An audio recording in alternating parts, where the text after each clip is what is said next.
चली जाओ ससुरा। अच्छा आ हो गेलो शादी चली जाओ ससुरा। अपन सैया के साथ बेलोरो से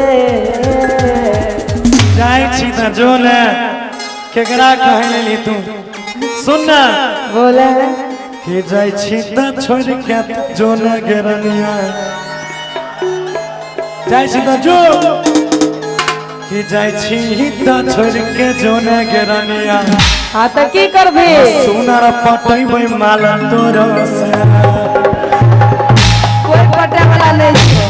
सुन न बोले कि तोरा खातिर हम अरे की नहीं कलिया कि निकल गेलियो घर से आएगा कि जाई छी त छोड़ के जो सोना पट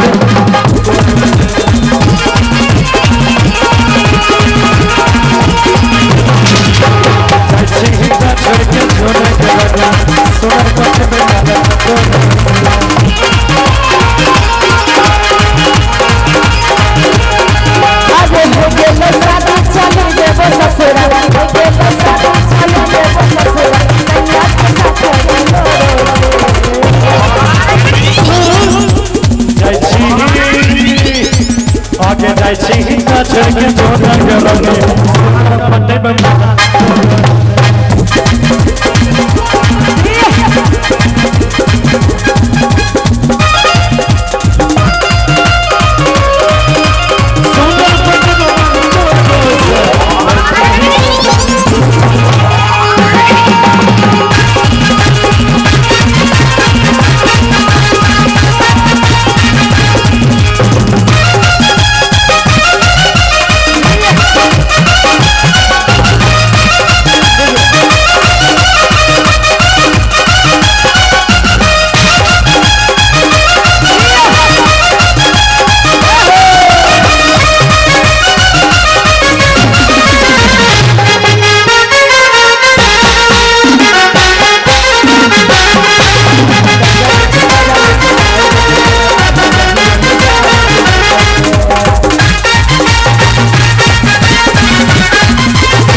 कि अरे हो गेलियो दोसर के भे गेलो शादी कि चल जैभी ससुरा जोगे हरम जादी तो जेबै नहीं ता अरे हो गेलो दोसर के भे गेलो शादी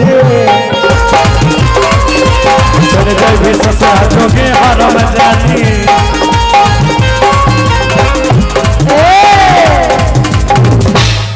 कि अरे बाबूजी हमारा तोरे दिल को शादी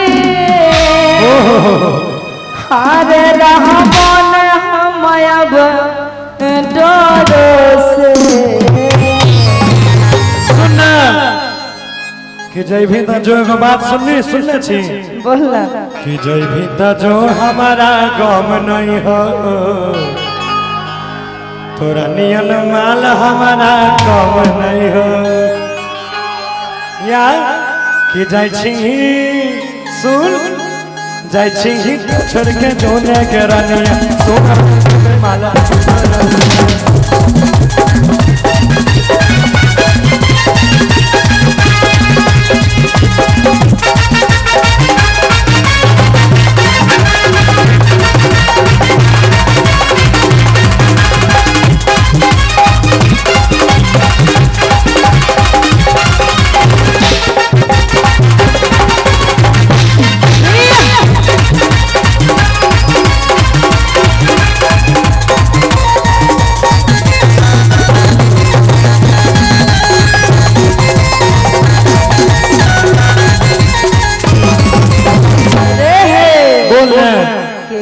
सुनहरे छोरा करे नहीं बदमाशी छियो दीवाना लगाइले फांसी।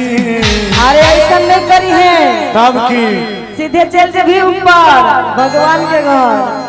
तो तू नहीं तो फिर हम हाथी में रहबे। हेरे सुन हेरे छोड़ा हेरे बनवासी, दीवाना लगाइले फांसी।